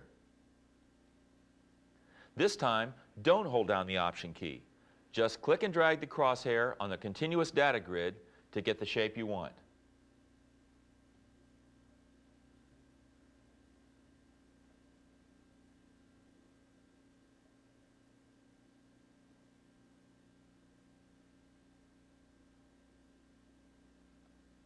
When done, click anywhere in the window and we'll rewind the track and play it.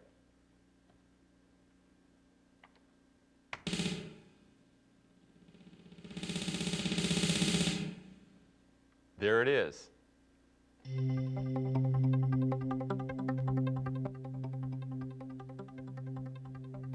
One of the most interesting and helpful features of Performer is chunking.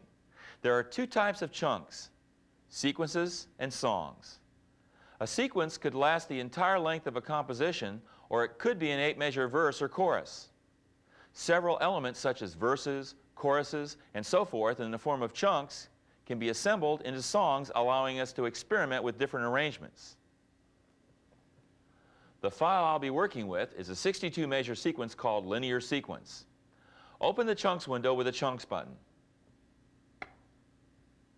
Place select linear sequence and double-click its name to open its tracks window.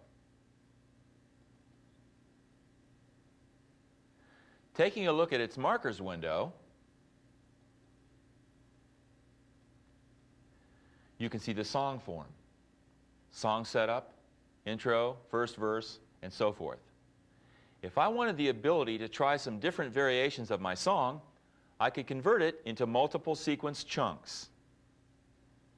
Measure 1 holds the song setup with program changes, volume settings, and so forth. I'll make it into a chunk by selecting the region of Measure 1 in the ruler bar by clicking at the top. This sets the edit bar to the left. See, start Measure 1, end Measure 2. Now highlight the names of the tracks you want included in the chunk. In the mini menu, select Create Chunk. Name it Song Setup. Leave it on Auto and click OK.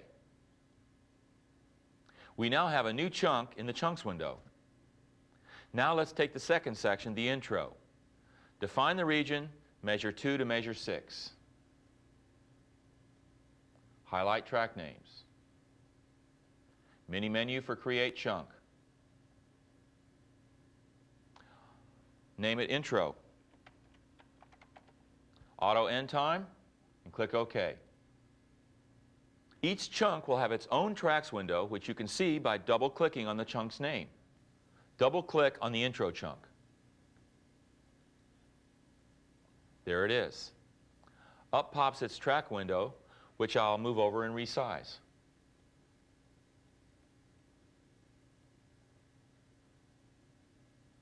Notice in the edit window the start and end time. Measure 1 through measure 5. Now let's make a chunk out of the first verse. Go back to the linear sequence tracks window and define the region measures 6 to 14.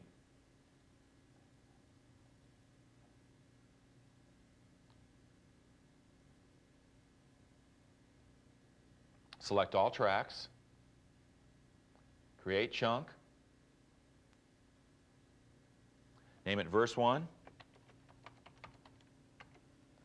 auto end time, and click OK. Finally, I'll get the chorus. Linear sequence tracks window, define region measure 22 to 30.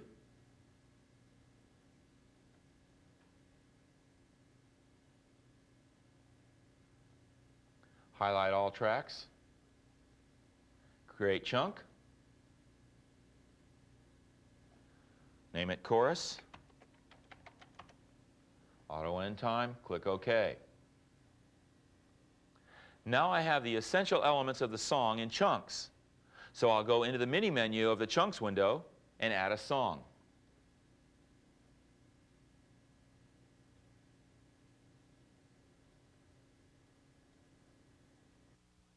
Notice that it has a different icon at the left. Now play Enable the Song.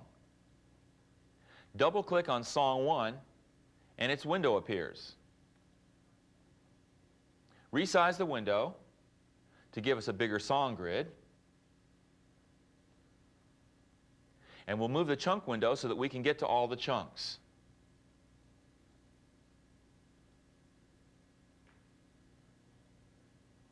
First, let's click-drag the song setup chunk onto the song grid.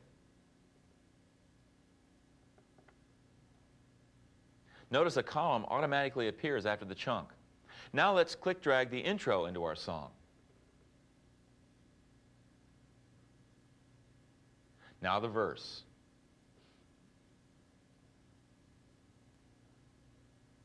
Let's put another verse after it by option dragging the first verse to the right.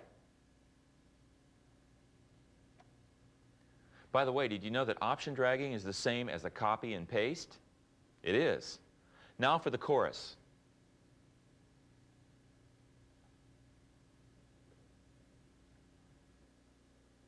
Option click another verse. Option click another chorus.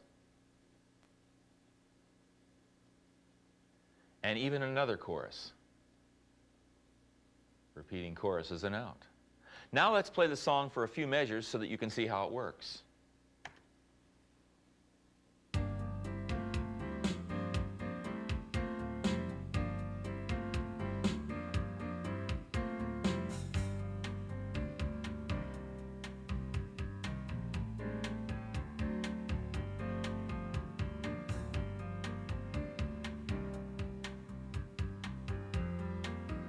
Okay, here comes the next verse.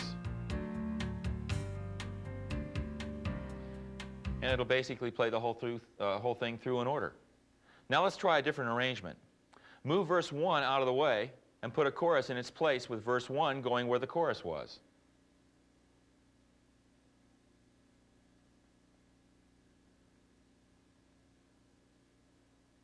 Now listen.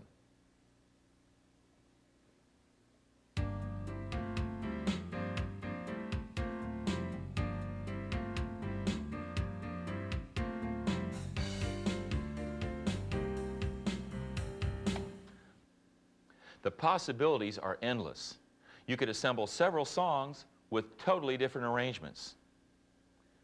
You're playing a MIDI duo gig at night using your Macintosh as a sequencer, and you want to assemble set lists. No problem. Simply bring all your sequences into one file using the load command. Here's how to do it. Open a new file, click on the Chunks button to open the Chunks window. Move the Chunks window to the bottom of the display and make it bigger. Under the File menu, select Load. Now choose a folder with all your MIDI sequences in it. I'll choose my Originals file.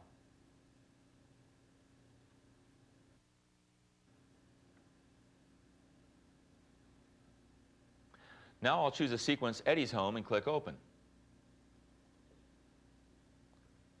load window opens showing Eddie's home.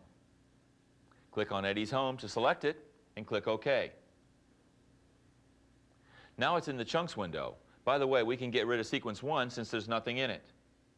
You can't delete a play-enabled chunk, so I'll play-enable Eddie's home and then highlight sequence 1 and select delete from the mini menu.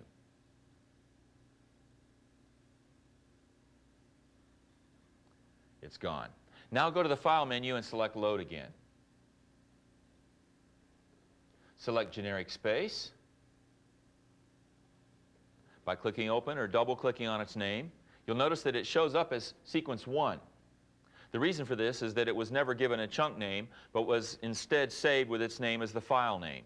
I'll click on sequence 1 and click OK. Once it's in the chunks window, option-click on the name sequence 1 and type in the name generic space and click OK.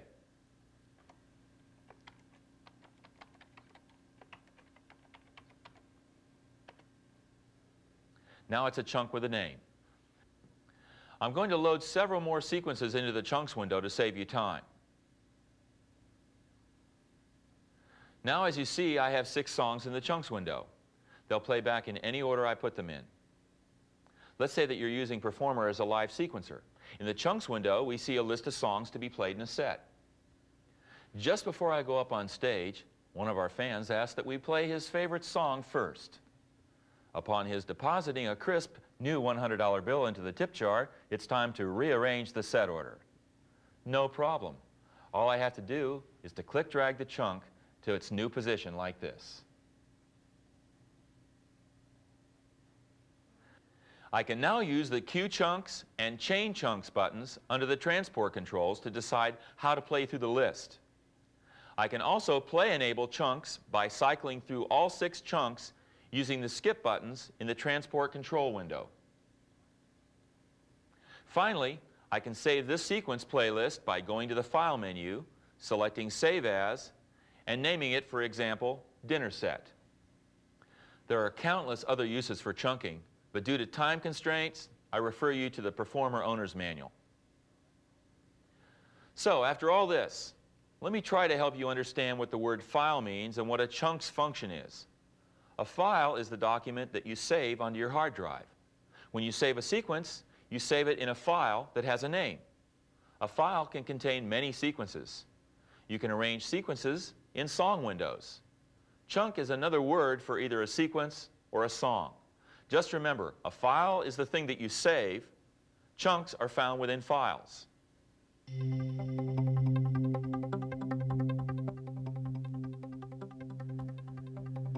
I'll play a piano part into the sequencer and print it out for you. Here we go.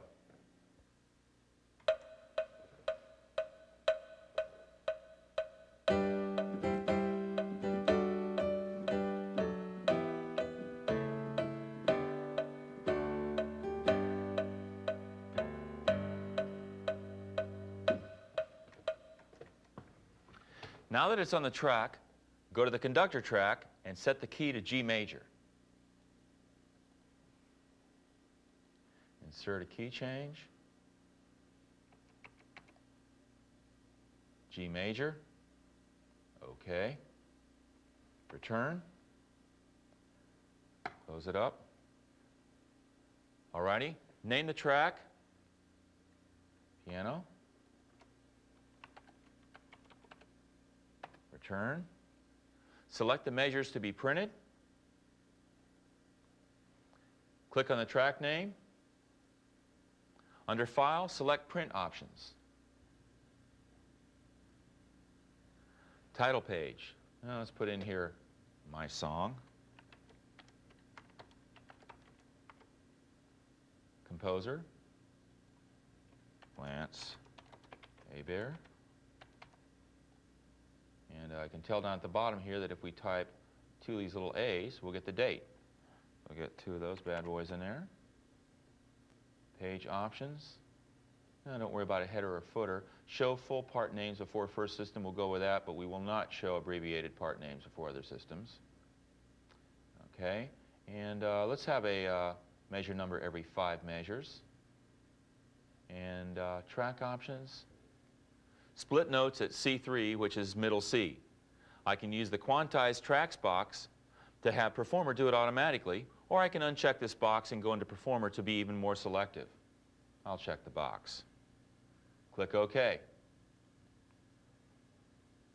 Now under the File menu, select Print to Screen. The computer is now working. Pretty fast though, actually. It's done, and this is what it looks like. Okay, so I'll say I'll take this. Now under the File menu, select Print Notation.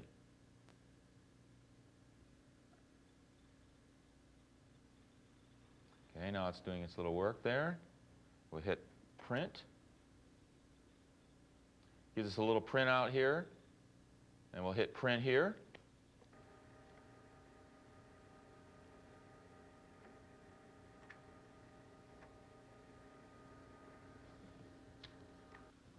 And here's the result.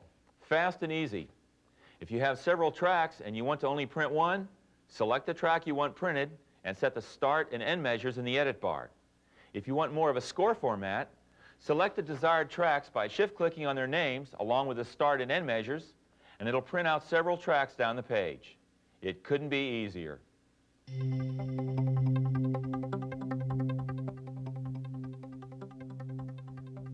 Well, that's about it. It's been very interesting trying to decide what to include and what to leave out in a 2-hour-long instructional video when I could easily have filled up 20 hours of tape with information. Fortunately, Performer has a great manual that's easy to understand, even for a novice. When I have a question, I go to the index in the back, find the topic, turn to the proper page, and get the help I want. Use your manual. Mine is always next to my computer. See? And don't forget Performer's online help as well. I hope this video has helped you understand some of Performer's great features. Happy sequencing!